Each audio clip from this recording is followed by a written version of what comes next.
मेरे प्रिय बंधुगण, आज मैं आपको ऐसा कथा सुनाने जा रहा हूँ जिसे आज तक आपने कभी न तो सुना होगा और न कभी देखा ही होगा। यह एक अनमोल कथा है। हाँ, यह बात सत्य है कि कुछ भक्तगण को थोड़ा पता हो सकता है, परंतु मैं इस YouTube चैनल के माध्यम से आपका भ्रम भी तोड़ना चाहता हूँ। महाभारत के अंतर्गत बहुत सारी घटनाएं भी हुई हैं जिनमें यह कथा हमारे लिए प्रमुख है। बात ऐसी है कि द्रौपदी के 5 पति थे, जिसमें भीम द्रौपदी का बहुत ख्याल रखते थे तथा द्रौपदी से स्नेह भी सबसे ज़्यादा था। फिर भी द्रौपदी भीम के खून का प्यासा थी। तो आइए मैं आपको इस चैनल के माध्यम से बताने जा रहा हूँ, कृपया ध्यानपूर्वक सुनें। महाकाल के ऐसे कई रहस्य हैं जिन्हें बहुत ही कम लोग ही जानते हैं।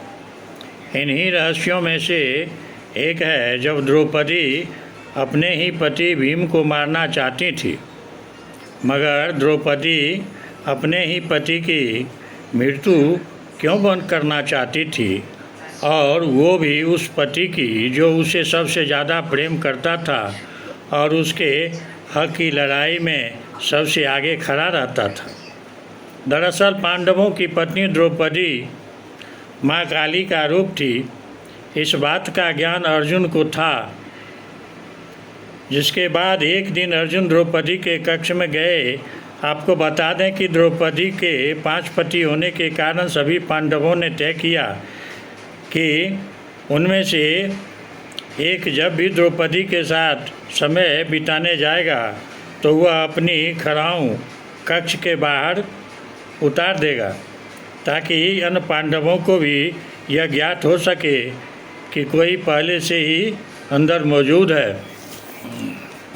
लेकिन इस दौरान अर्जुन की बाहर रखी खड़ाऊं भीम ने देखी ही नहीं और वह झट से कक्ष के अंदर चला गया।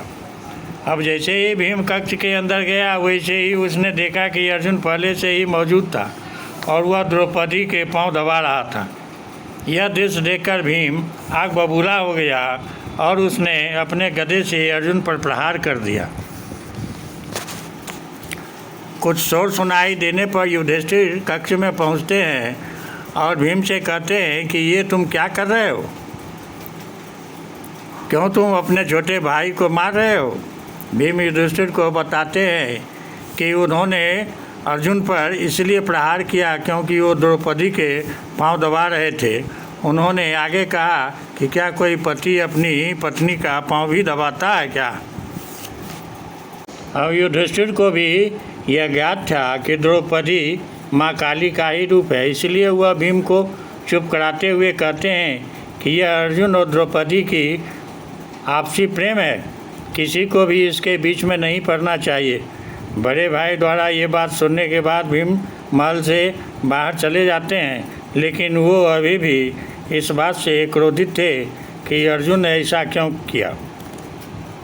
क्रोधित भीम अब महल में कभी वापस नहीं आना चाहते थे और सुबह से ही चलते चलते जब भीम को रात हो जाती है, ऐसे में भीम एक पेड़ के ऊपर आराम करते हैं।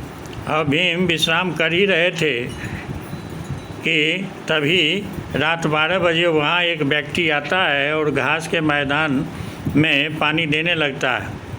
उस व्यक्ति द्वारा ऐसा करने पर भीम की नींद खुल जाती है और भीम वहीं पेड़ पर बैठे हुए ही ये नज़ारा देख रहे होते हैं।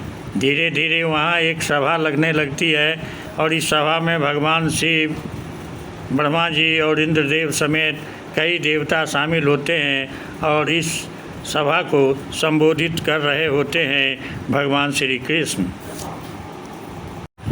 तभी भीम देखते हैं कि इस सभा में द्रौपदी आती है, जिसका मुंह खून से सना होता है और साथ ही उसके एक हाथ में खप्पर और दूसरे हाथ में कटार होती है। द्रौपदी को बिना अपने पतियों के अकेले देख भीम और भी आग बबूला हो जाता है, लेकिन वो वहीं रहकर ये सब दृश्य को देख रहा होता है। विक्रांत रूप में आई द्रौपदी तभी सभी के सामने कहती है कि माधव मेरे सखा हैं और उन्होंने मुझसे वादा किया है वह मेरा ये खप्पर खून से भरवाएंगे। इसके बाद द्रौपदी कुछ ऐसी कहती है कि भीम उसे सुनकर दंग रह जाते हैं। द्रौपदी कहती है कि मैं चाहती हूँ कि मेरा आधा खप्पर भीम के रक्त से भरे और आधा कुरुवंश के रक्त से। ये सुनने के बाद भीम को द्रौपदी का असल सच ज्ञात हो जाता है। उसे पता लगता है कि द्रौपदी कोई और नहीं बल्कि माँ काली का ही एक रूप है। द्रौपदी की ये बात सुनकर भीम काफ़ी डर जाता है और सभा खत्म होने के बाद वे डरते हुए कृष्ण के पास जाता है और उन्हें पूरी बात बताता है कि उसने सभा में जो कुछ भी हुआ है वो सब देखा है और वह अपनी जान कैसे बचाए इसका भगवान श्री कृष्ण से समाधान मांगता है।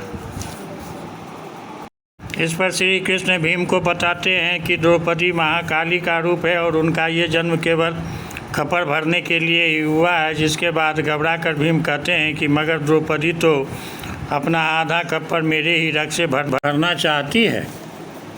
इसके बाद श्री कृष्ण भीम को इसका समाधान करते हुए कहते हैं, हे भीम, तुम चुपचाप अपने कक्ष में जाओ और भोजन मत करना, चाहे जो हो जाए। जब तक द्रौपदी तुम्हें भोजन के लिए मनाने न आए तब तक तुम अन्न को हाथ भी मत लगाना। श्री कृष्ण के ऐसा कहने पर भीम बिल्कुल वैसा ही करते हैं। जिसके बाद भीम को मनाने के लिए सभी पांडव पुत्र आते हैं और उसे खाना खाने को कहते हैं, लेकिन भीम नहीं उठते और न तो खाते ही हैं। काफ़ी देर तक भीम नहीं उठते तो द्रौपदी भीम को भोजन करने के लिए कहती है, जिस पर भीम द्रौपदी से कहते हैं कि वह केवल एक ही शर्त पर भोजन करेंगे, यदि द्रौपदी उसका मनचाहा वरदान उनको दे दे तो। भीम द्वारा ऐसे कहने पर द्रौपदी राजी हो जाती है और भीम द्रौपदी पांडवों की 5 संतानों को बख्श देती है। इस पर द्रौपदी कहती है कि तथास्तु, और इस प्रकार भीम की जान बच जाती है। तय आपने देख ही लिया कि महाभारत के अंतर्गत भीम के खून का प्यासा द्रौपदी क्यों थी। तो आज यहीं मेरा यह एपिसोड अब समाप्त होता है। फिर मैं अगले वीडियो लेके आपके सामने आऊँगा। यदि अच्छा लगे तो कृपया लाइक और सब्सक्राइब अवश्य करेंगे, भूलेंगे नहीं। जय हिंद, जय भारत, जय श्री राम, जय जय जय।